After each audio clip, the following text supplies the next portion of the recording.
सर्वप्रथम सर्व स्वामी भक्तांचे पुन्हा एकदा खूप खूप मनापासून स्वागत आहे। स्वामी भक्तांनो, आज आपण अमरावती येथील रहिवासी असलेल्या का स्वामी सेवेकरी ताईंचा एक सुंदर असा अनुभव बघणार आहोत। त्यांच्यासोबत अक्कलकोटमध्ये जो अनुभव घडला तो कधीही विसरू शकत नाही। आपल्यासाठी तो छोटा वाटेल, पण त्या ताईंसाठी हा अनुभव खूप मोठा आहे। प्रत्येकाला काही ना काही अनुभव येतो, तो प्रत्येक अनुभव आपल्यासाठी हा मोठाच असतो। खूप सुंदर अनुभव आहे, त्यामुळे हा अनुभव अगदी शेवटपर्यंत प्रत्येक स्वामी भक्ताने आज बघावा। चला तर मग आपण या ताईंच्या शब्दात अनुभवाला सुरुवात करूया। तत्पूर्वी तुम्ही जर आपल्या चॅनलवरती नवीन असाल तर सबस्क्राईब करायला विसरू नका, कारण असेच रोज स्वामींचे नवीन नवीन अनुभव या चॅनलवरती येत असतात। ताई म्हणतात, सर्वप्रथम सर्वांना श्री स्वामी समर्थ। अनंतकोटी ब्रह्मांड नायक राजाधिराज योगीराज परब्रह्म भगवान श्री स्वामी समर्थ महाराज यांना कोटी कोटी प्रणाम। स्वामी भक्तांनो, आज मी माझ्या जीवनातील सर्वात मोठा अनुभव तुमच्यासोबत शेअर करत आहे। अनुभव सांगण्याचं एकच कारण की माझ्यामुळे एकतरी स्वामी सेवेकरी घडावा आणि स्वामींची लीला प्रचिती त्यांनाही कळावी, त्यामुळे मी हा अनुभव शेअर करत आहे। स्वामी भक्तांनो, स्वामींच्या सेवेत येण्या अगोदर मी रामदास स्वामींच्या बैठकीमध्ये जात होती। तिथे काहीतरी म्हणजे मला मिळावं, देवाचं काहीतरी करता यावं या हेतून मी जात होती। कारण लहानपणापासून मला देवाचं खूप वेड होतं, कारण आमच्या घरातील वातावरण हे पूर्णपणे धार्मिक होतं, त्यामुळे लहानपणी देवाचं हे वेड लागलेलं होतं। त्यामुळे काहीतरी मन शांती म्हणून मी करत होती, पण स्वामी काय, स्वामी सेवा काय, कसं करायचं हे काहीच मला माहीत नव्हतं।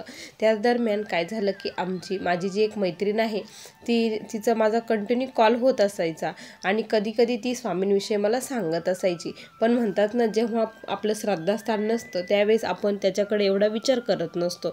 तसंच काही माझ्या बाबतीतही घडत होतं, मी काही त्याच्यावरती विचार करत नव्हती।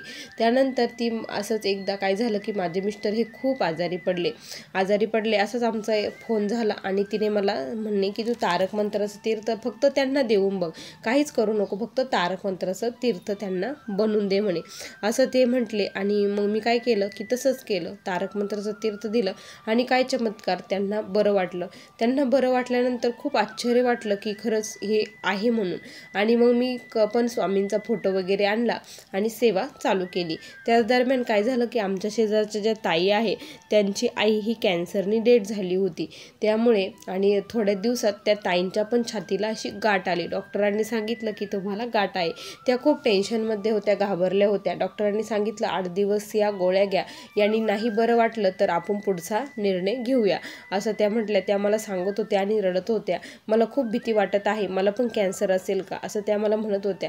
त्यावेळेस माझ्या मुखातून एकच निघलं की ताई, तुम्ही काळजी करू नका, टेन्शन घेऊ नका, फक्त एक काम करा, तुम्ही काय करा की तारक मंत्राचं तीर्थ बनवा। एका ग्लासमध्ये पाणी घ्या, आपल्या उजव्या हाताची 3 बोटं त्यामध्ये ठेवा आणि तारक मंत्र 11 वेळेस बोला आणि ते तीर्थ घ्या, बघा काहीतरी नक्की होईल, माझा याचा अनुभव आहे, असं मी त्यांना सांगितलं। आणि त्यांनी तसंच केलं आणि खरंच 8 दिवसांनी जेव्हा त्या हॉस्पिटलला गेल्या तेव्हा डॉक्टरांनी सांगितलं की तुमची गाठ राहिली नाही, पूर्णपणे नॉर्मल झालं आहे। त्या ताई देखील स्वामी सेवेत आल्या। तेव्हा मला खूप आनंद झाला की माझ्यामुळे एक सेवेकरी घडली, त्यांचंही कल्याण झालं। त्यानंतर मी स्वामींना कधीही सोडलं नाही, कंटिन्यू स्वामींच्या सेवेमध्येच मी राहिली। असेच फार दिवस झाले आणि माझी आई ही डेथ झाली।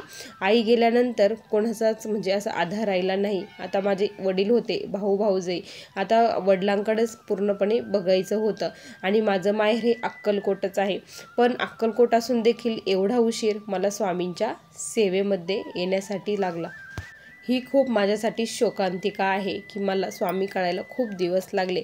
मग काय झालं की एकदा असंच मला वडिलांकडे जाण्याची खूप इच्छा होती, कारण आई गेल्यानंतर वारंवार तिकडे जाणं होत नसायचं। मग वडिलांकडे जाण्याची इच्छा झाली, मग माझी बहीण आम्ही सर्वजण जाण्यासाठी निघालो। माझ्या मिस्टरांनी परवानगी दिली की तू जा म्हणे, तुला जायचं तर तू जा, तुला राहायचं असेल तर आम्ही इकडं सर्व काही मॅनेज करेल। मग मी माझे मुले वगैरे घेऊन, माझी बहीण, आम्ही सर्वजण गेलो। घरी पोचलो. घरी पोचल्यानंतर वडिलांना भेटलं. मग माझा भाऊ, भाऊजाई आणि माझी बहीण, मुले आणि मी, आम्ही सर्वजण दर्शनासाठी अक्कलकोटमध्ये गेलो. तिथे गेल्यानंतर मुलांना खूप भूक लागलेली होती. आम्ही सकाळी 11 वाजता तिथे पोचलो असेल. मग 11-12 वाजले असतील. मुलांना भूक लागली होती म्हणून म्हटलं आपण अगोदर प्रसाद घेऊ, मग दर्शनासाठी जाऊया.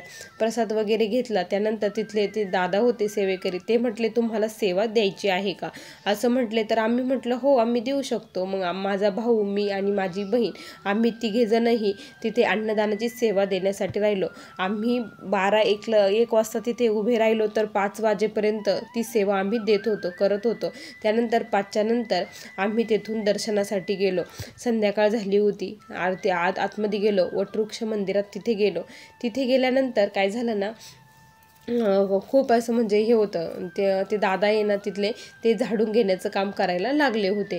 तर मी म्हटलं दादा आम्ही तुमची मदत करू का? तर ते म्हटलं ठीक आहे तुम्हाला इच्छा असेल तर करा. मग मी आणि माझी बहीण आम्ही दोघीही तिथे झाडून घेण्यासाठी लागलो. ते खूप छान वाटत होतं, खूप छान की आपण इथे काहीतरी सेवा करत आहोत म्हणून असं भारी वाटत होतं. मी खूप जप केला. मग तिथे 1-2 तास स्वामींचा जप केला. माझ्या बहिणीने स्वामीचरित्र वाचले. माझा भाऊ मुलांना घेऊन घरी गेला होता, कारण माझी खूप इच्छा होती की अक्कलकोट येथे मुक्कामी राहण्यासाठी, असं खूप इच्छा होती माझी. मग मी तिथे मुक्कामी राहिले. खूप छान वाटत होतं. मग स्वामींची शेज आरती झाली. ते स्वामींचं नैवेद्य वगैरे खूप छान छान तिथे बघायला मिळालं. खूप छान वाटत होतं. आरती झाली.